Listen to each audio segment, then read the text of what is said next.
Next night, the family of a Telford man murdered by his estranged wife have called for a change in law governing rights over a victim's body.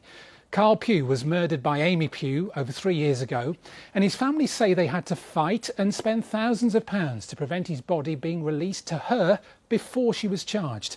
They're demanding changes under a Kyle's law. Ellen Knight reports. Kyle was a wild one. He was always doing something, always up to something, always designing, creating, thinking something. That was Kyle. He got an imagination, and he never let life get in the way of a dream.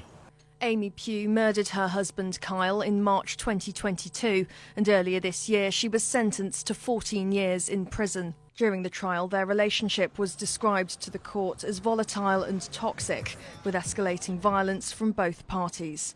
Amy was initially arrested and bailed just days after Kyle's death, but it took more than 2 years before she would be charged with his murder. Kyle's family say they had to battle to stop his body from being released to her, as despite their estrangement, Amy was still legally his wife. The aftermath of what went on, that's the bit I want to change, so that nobody else has to go through that, because that's a fitting legacy to him. And I do want something to happen. When a person dies without leaving a will, their closest living relative becomes responsible for their estate, which includes their body.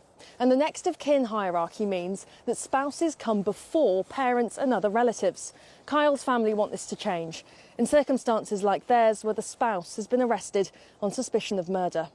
But the position of next of kin has no legal status in England and Wales. It's up to the coroner, who generally just has one point of contact within the deceased's family. A spokesperson for the Shropshire Coroner's Office told the BBC they could not comment on individual cases. Kyle's relatives and their friends had to raise £4,000 in just one day in order to instruct a barrister to apply for a judicial review challenging for the right to Kyle's body. I think it would be best for other families not to go through that. It's unfair for how Keith's family went through it and his family and friends. It's something that needs to change, more affordable and more easier for other families and less stressful as well. A spokesperson for the Ministry of Justice said this was a horrendous crime and our condolences are with Kyle Pugh's family. Coroners are independent judicial office holders and make decisions based on the circumstances of each case. While they must retain legal control of a body during their investigation, bereaved families can raise concerns with the Coroner's Office and, where necessary, challenge decisions through the usual legal processes.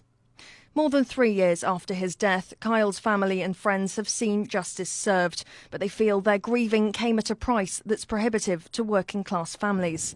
They're hoping politicians will hear their story and make a change. Ellen Knight, BBC Midlands Today, Telford.